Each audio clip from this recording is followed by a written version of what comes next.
please subscribe and don't forget to press the bell icon to get notified whenever we upload a new video. Let's invite our market master for the morning. Saurabh Mukherjea of Ambit Capital joins us now. Good morning, Saurabh. Well, I'm sure you've seen other instances of markets losing suddenly so much. But will it take a long time now to recover its mojo? I think there is the short-term technical factor to contend with, which is LTCG. I think between now and the year end, we are grappling with the complications that LTCG creates. But I'm not that pessimistic about next year. We've been saying for a while now, I think for the best part of the last 12 months, that markets are fully valued. So with that proviso that I don't see the overall market having upside, I think on the macro front, we've been very constructive over the last 4 or 5 months. And Latha, I think the signs are pretty clear. We are seeing a fairly concerted recovery come through, whether it's in bank credit, whether it's in cement demand, auto demand. So the economy clearly is recovering. And my reckoning is it'll probably take the summer before the mood changes away from the concerns around the bond market, the concerns around LTCG. I think by summer, hopefully, with the index at more sensible levels, we should see a resumption in more optimism vis-a-vis the stock market. But the economy clearly is recovering. The stock market's overvalued, and hopefully, between now and the year end, that overvaluation gets sort of cleansed out of the system. Saurabh, good morning. The joke doing the round is that the LTCG has impacted the global markets as well. That day was the peak for a lot of markets, US market also. Your sense of what's happened to the global asset classes, global equity markets, and are we going to go through a bit of a rough year within a bull market, a bit of a down year? It could well be that we have a rough year. Again, just like India, the global economy is also seeing a concerted recovery. I was just watching that you guys were flashing the US economy hitting 3.5% unemployment rate, which is, I think, a decadal high. Japan's at full employment, Germany's at full employment. So with the global economy is steaming along, and it looks as if what's happened is across the world, including India, we have preempted the recovery by buying ahead of the recovery, and hence a pause and a correction of, say, as much as 15% will sort of balance things again and put us on a good footing to then rise with the economy. We've sort of second-guessed the economic recovery too much, and therefore a cleansing is necessary. In our country, LTCG could be the trigger for that, and in America, the 10-year bond deal ripping through could be the trigger for that correction. Okay, Saurabh, hi, good morning. As they say, the great time or best time to buy is when there's fear in the market, right? And there is fear right now. You've written this book called Coffee Can Investing. So I think we can show the book to our viewers as well. There it is. And it's the low-risk road to stupendous wealth. That looks mouth-watering. I mean, is there anything like low risk, and how do you get to stupendous wealth, right? So tell us, what do you do in a market like this, and how do you pick stocks? Sure. So what we've been telling our clients for the last 4 or 5 years, I think, on this program itself, I think I must have repeated this mantra several times, that buy high quality names and sit patiently on them. And the Coffee Can Investing really is about that. Buy companies which are consistently growing at a decent clip with sensible ROCs and sit tight. And what you typically see in India is, if you do this, you typically get around 10x in 10 years, which is why I say stupendous wealth. I think 10x in 10 years by my definition is pretty good going, which is around 24-25% compounding. And I think that mantra holds just as much today as it did a year ago. But the proviso is patience. If you're buying the Indian market today, when the market is in the near term fully valued, you got to be patient. But let's take a few examples. CASA funded banks in our country. There are several banks where CASA is nearly 50%. The economy is recovering. CASA funded banks will benefit from the recovery. Some of the CASA funded banks are at 4 times price to book, but there are others at nearly 1 times price to book. So a straightforward way to capitalize on what is clearly an ongoing recovery will be buy sensibly run banks and then sit patiently, rather than sort of gyrating with the market on a weekly basis.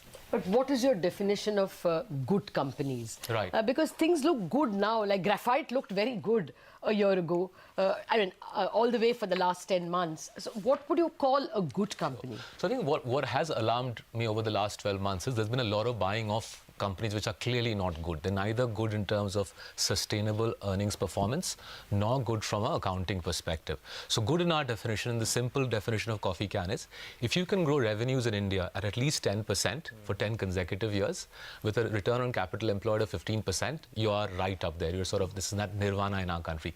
Unfortunately or fortunately, only 17, 18 companies pull it off. Okay. But systematically, you buy those 17, 18, you tend to get 10x in 10 years in the decade that typically follows. Now, do we have plenty of companies in India who pull off 10% revenue growth and 15% ROC? No, we don't. It's around a dozen and a half.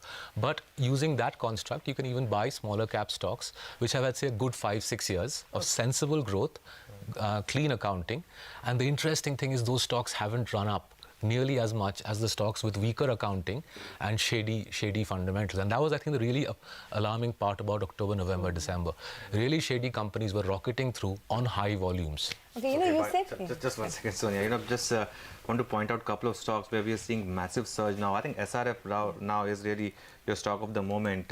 Good numbers from the company, and of course, in a good sector, and now the stock is up. They've announced an expansion as well. Exactly, announced an expansion as well. I think I was reading a couple of reports as well, positive commentary. So that stock right now is up about 5.5%, looking good. Of course, Cipla has been doing well through the morning, so that also is looking quite good. I just wanted to complete that point you were making, about LTCG, but the budget was beyond LTCG, right? There was this clear shift about political budget. The minister on record said that this year budget has to be looked at the fact that we are going into an election year. There's maybe probability of advancing general elections as well, though FM has denied that. But do you think politics could be a bit of a risk for the market from here on? I think, Anuj, you're right that that the budget has sort of a little bit more fiscal slippage than most of us would like. But that being said, we expected it. And in the context of Indian politics and the Indian context of 5-year cycles in our country, I think this sort of fiscal slippage in a pre-election year is par for the course. I think barring the LTCG, the rest of the budget, I think, was broadly along expected lines. Okay. I wanted to, you said 10x in 10 years. It looks like a pretty good growth. I mean, it looks exceptional, right? I was going through your book in which you've put a period of 2004 to 2014 when some of these stocks in your portfolio gave you about 30% or 33% per annum absolute returns. Yeah. These are stocks like Infosys, Hero MotoCorp, Cipla, Container Corp, HDFC, etc. But some of these industries have changed a lot since then. IT, for example, pharma, for example. Does this structure still hold for some of these good quality companies? So I think you're right. So the identity of the winners does change as the Indian economy evolves.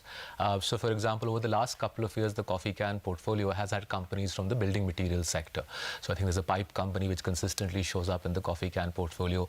This year, we added a mid-cap pharma company which has now shown 10 years of super numbers. So the identity of the winners changes a little bit year to year. So between year T and T+1, the portfolio will change by around 20%. But over a 10-year interregnum, if you stick to this mantra over 10 years, you tend to get around that 24-25% compounded mark, which is the 10x in 10 years. So yes, the metrics that we are using, 10% revenue growth and ROC, itself are doing the job for you of helping you adjust to the changes in the country. So maybe IT services has had its sort of high noon, but it looks like aspirational consumption, discretionary consumption is going to have a bumper decade. And gradually these filters that we use pull more aspirational consumption stocks into your portfolio and you prosper with a growing economy. You said something like autopilot. Like in 2010, you sat with balance sheets, did your Excel on, say, 1,000 companies for 2000 to 2010. In 2011, you do it from 2001 to 2011. Right. So those that don't make their appearance, you start pushing out? That's right. So it is as close to so autopilot. You renew it. That's right. So basically what we're doing is every year when the annual reports come out around autumn, so year end is March, you wait till autumn when all the annual reports are out and you rebalance basis the preceding 10 years of financial numbers. And what you're trying to avoid, which is I suppose the biggest sin of my profession, what you're trying to avoid is forecasting. You're not trying to forecast EPS growth and our return on capital employed. You're simply looking at the last 10 years of performance and saying, let me choose companies which are robust in their 10-year performance and buy them. And if I hold them long enough, the entry price becomes irrelevant in terms of long-term performance, right? So you're buying high-quality companies and letting the long-term compounding do the magic for you. Okay, but then it's all a numbers game. You're not putting in points for corporate governance, guys who are not coming to the capital market too often. Those are all reflected in the numbers. You don't put anything else. Absolutely. So I think in large and mid-cap investing, you're right, absolutely right, Lata. In large and mid-cap investing, we're doing exactly that. We're saying let's be as rigid as possible about the numbers. Let's not be subjective about about the last 10 years of financial performance. However, in smaller cap stocks, where the 10 years of performance sometimes is not there, right? In case of recent IPOs, you don't have the 10 years of performance. There you do have to be a little bit more subjective. And in the book, I've explained an alternative framework. I've given a separate framework for small cap investing, which is necessarily is a little bit more subjective. But in both frameworks, what you're trying to do is avoid companies where the accounting is shady and where the corporate governance might be questionable, because those, I think, are the biggest stress points. And typically in sort of times like last week or the current juncture, your biggest risk is on weak companies with shady fundamentals. You lose 50-60% in the space of 6 days, and that's very hard to then pull back. It's very hard to pull back from that. Okay. Just a point on the current market setup. We have the January mutual fund inflow number, which is lower than December. This market has been driven by domestic flows. We've again started to see a lot of FI outflows. Does this market run a risk of large redemptions domestically as well? And with the fact that FIs are pulling out, is this market a bit vulnerable over the next 2 or 3 month period? I think, John, fortunately, flows in our country tend to be a function of 12-month lagging returns. So clearly, if returns conk off for, say, the next 2-3 months, flows will taper off. But I think what we are banking on is, given the underlying juice, the underlying strength in the economy, by summer, the market could look attractive again. And once you see that, once sensible valuations return, I'm 100% confident FIs will return. All my discussions with our FI clients over the last 3 months has been clients telling us how expensive India is and how worried they are about valuations. If those valuations normalize, the FI investor will return by hordes through the summer. You said 15%, things can correct 15%. Yeah. We've already done some 6-7% from recent highs. So somewhere around Sensex 30,000 is, I think, where fair value lies for the FI18 end. For FI18 end, 30,000 makes sense. Somewhere, basically, the current level of the Sensex is, we have jumped ahead by a year. We have baked in the economic recovery so much that we have jumped ahead by a year. And I think we need to normalize back to somewhere around Sensex 30,000 for the market to be fairly valued. Okay, a quick comment from your end on the technology space, because I heard you mention it briefly, but it's made a big comeback. You think it's worth buying now?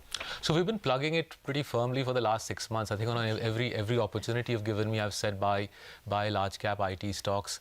And I think the biggest encouragement we're getting that there is more juice is, as our IT analyst put it, Trump seems to have fallen in love with Indian IT, or at least he seems to have stopped hating Indian IT, which is a big tick. And the second is the Western economic recovery, which I think is now pretty firmly established, will lead to better order flows, better business for the IT services firms, especially in financial services. As those economies boom, you'll get more business. So on both the regulatory front and on business flows, I think there's good news ahead for the IT services companies. Okay.